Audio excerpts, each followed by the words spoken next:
Oke, baik. Sebelumnya perkenalkan, saya Hana Angelika, NIM N1A19169 dari Peminatan Epidemiologi. Jadi sekarang di sini saya akan mempresentasikan mengenai screening resiko tinggi pada wanita usia subur dan remaja putri. Oke, baik. Jadi sebelumnya definisi dari wanita subur. Wanita subur itu adalah wanita yang memasuki usia dari 15 sampai 49 tahun tanpa diperhitungkannya status perkawinannya.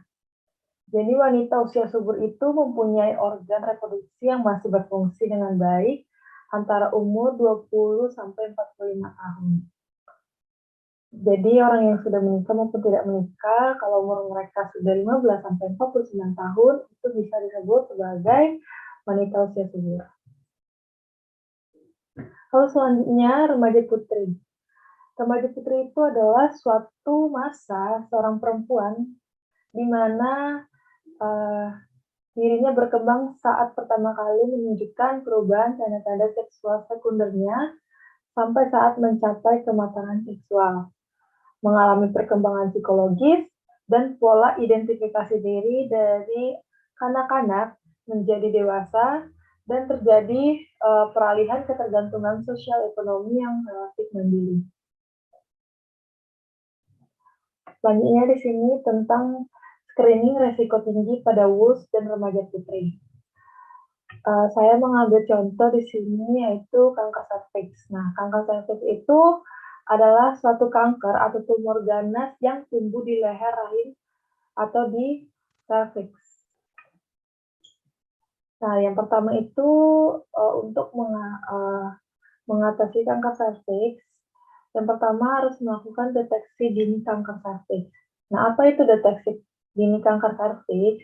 Jadi itu usaha untuk mengidentifikasi penyakit atau kelainan yang secara klinis itu belum jelas dengan menggunakan tes, pemeriksaan, atau prosedur tertentu yang dapat digunakan secara tepat untuk membedakan orang-orang yang kelihatannya sehat, benar-benar sehat, dengan tampak sehat tetapi sesungguhnya menderita kelainan atau menderita kanker serviks itu sendiri.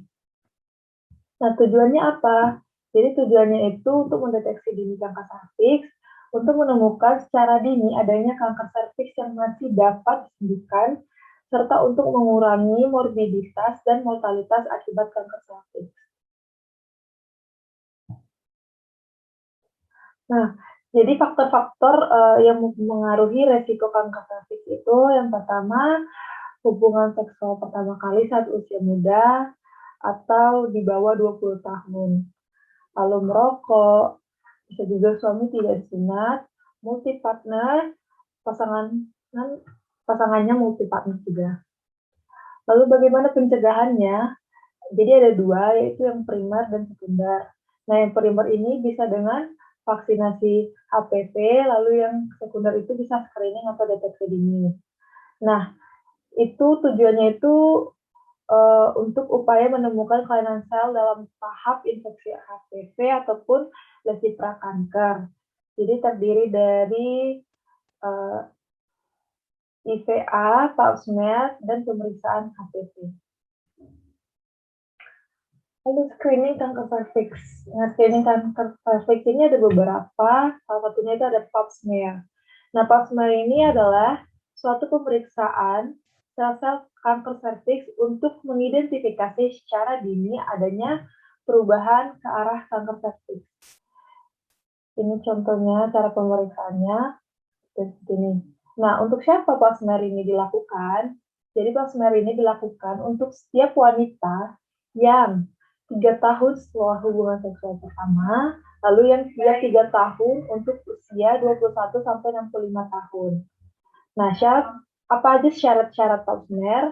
Yang pertama, tidak sedang keluar darah. Yang kedua, 2 hari sebelum pemeriksaan itu tidak boleh berhubungan seksual. Lalu yang ketiga, tidak memasukkan benda apapun atau cairan apapun atau apapun itu sebelum melakukan pemeriksaan.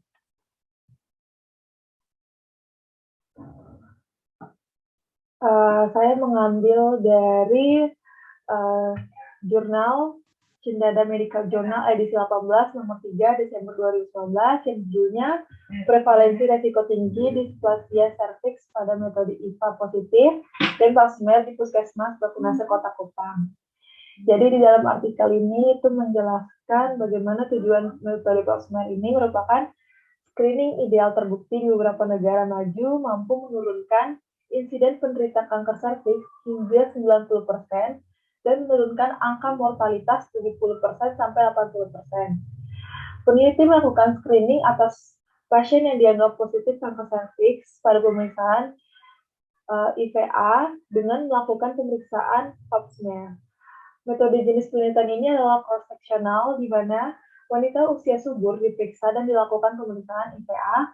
Nah, dan berdasarkan hasil penelitian ini, dapat disimpulkan bahwa kebanyakan wanita usia subur yang di pap smear ditemukan adanya inflamasi, terutama karena pemakaian kontrasepsi, sedangkan pap smear itu ditemukan sedangkan dari 10 pasien yang diduga positif pada pemeriksaan IVA dan kemudian melakukan pemeriksaan pap smear menunjukkan gambaran displasia dengan hasil ascus, LFIL, dan endometrial hyperplasia. Nah, beberapa pasien belum dapat disimpulkan karena belum memenuhi kriteria dalam mendiagnosis pap smear.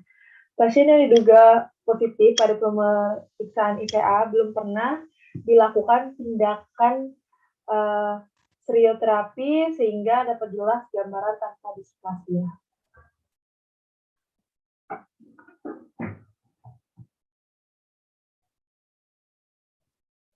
Lalu selanjutnya ada pemeriksaan HPV. Jadi itu pemeriksaannya ini untuk mendeteksi infeksi HPV resiko tinggi dan tapi pemeriksaan ini tidak mampu mendeteksi lesi prakanker. Lalu jika gabungan antara pap smear dan tes HPV DNA jika negatif palsu pap smear itu 15-45%. Nah, HPV positif artinya ada resiko lesi prakanker atau kanker.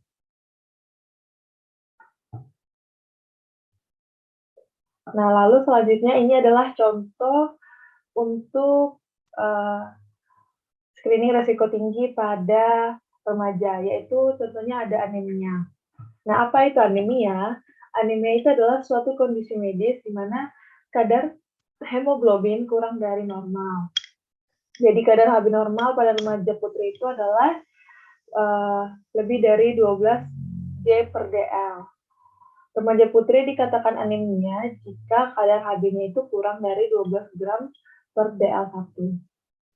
Nah, apa saja faktor-faktor pendorong anemia? Itu yang pertama adanya penyakit infeksi, menstruasi yang berlebihan pada remaja putri, pendarahan yang mendadak seperti kecelakaan, lalu jumlah makanan atau penyerapan diet yang buruk, dan ada penyakit cacingan pada remaja.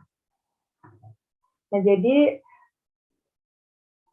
screening pada anemia itu dilakukan dengan pemeriksaan hemoglobin pada darah.